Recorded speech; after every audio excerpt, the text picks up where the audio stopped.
இன்றைக்கான பல எல்லா விஷயங்களையும் நமக்கு அந்த கூச்சல்கள் ஊடையே சேர்ந்து பார்க்கக்கூடிய மனோபாவத்திற்குள் வந்துவிட்டோம். அது சமூக விஷயங்களாக இருந்தாலும் சரி, அரசியல் விஷயங்களாக இருந்தாலும், குடும்ப விஷயங்களாக இருந்தாலும், கல்வியாக இருந்தாலும், அறிவு தேடல்களாக இருந்தாலும், இந்த புறக்கூச்சல்கள் தான் நிறைய நமக்குள்ளே வந்து கொண்டே இருக்கிறது. அப்படி வர்றதனுடைய விளைவு நம் உள்ளிருந்து வரக்கூடிய ஒலி, நம் அறிவு தேடிய பல்வேறு விஷயங்கள் உள்ளிருந்து நமக்கு கொடுக்கக்கூடிய சில அறைகூவல்கள், உடல் பேச நினைக்கக்கூடிய பல மொழிகளை நாம் முற்றிலுமாக கேட்க மறந்துட்டோம்.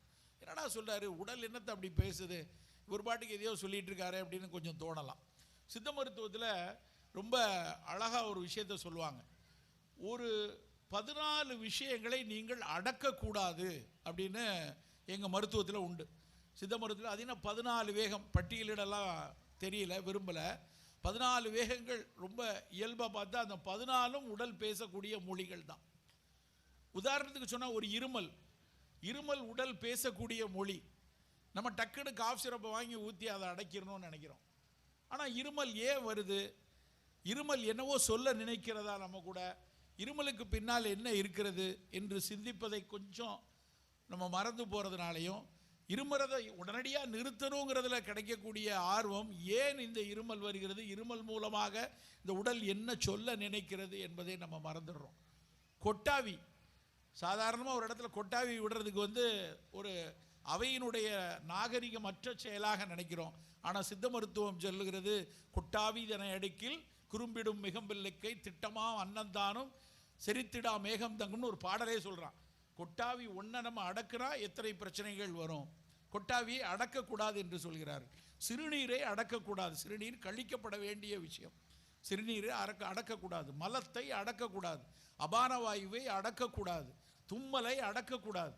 இதெல்லாம் 14 வேகங்கள் என்று அன்றைக்கு சித்த மருத்துவத்தில் எழுதியிருக்காங்க.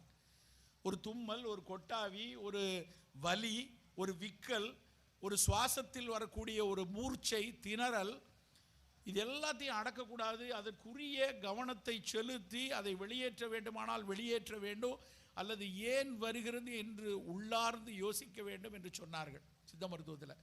அதே தான் இன்றைக்கு நான் நவீன அறிவியலிலும் சொல்லக்கூடிய உடல் பல விஷயங்களை பேசக்கூடிய மொழியை நாம் உணர மறுக்கிறதுனால வரக்கூடிய பல விஷயங்களை உன்னிப்பாக சில விஷயங்களை மட்டும் கோடிட்டு காட்ட விரும்புகிறேன்.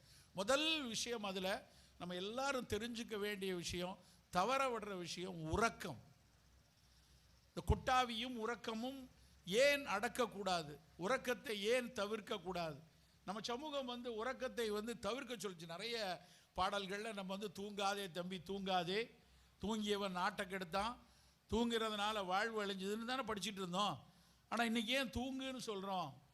ஏனென்றால் அன்றைக்கு தூங்கு என்று சொல்ல வேண்டிய அவசியம் இல்லை.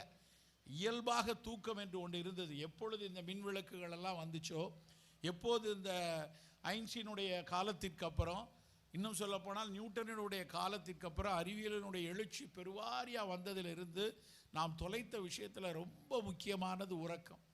ஆனால் நம் உடலை நல்லா யோசித்து பார்த்தீங்கன்னா, உள்ளேருந்து சொல்லிக்கொண்டே இருக்கிற விஷயம், கொட்டாவி மூலமாக சொல்லக்கூடிய விஷயம், தூங்குடா, கொஞ்சம் தூங்கு தூங்கு என்ற ஒரு ஒலி உள்ளிருந்து கேட்டுக்கொண்டே இருக்கிறது. நாம் ஓடிக்கொண்டே இருக்கிறோம்.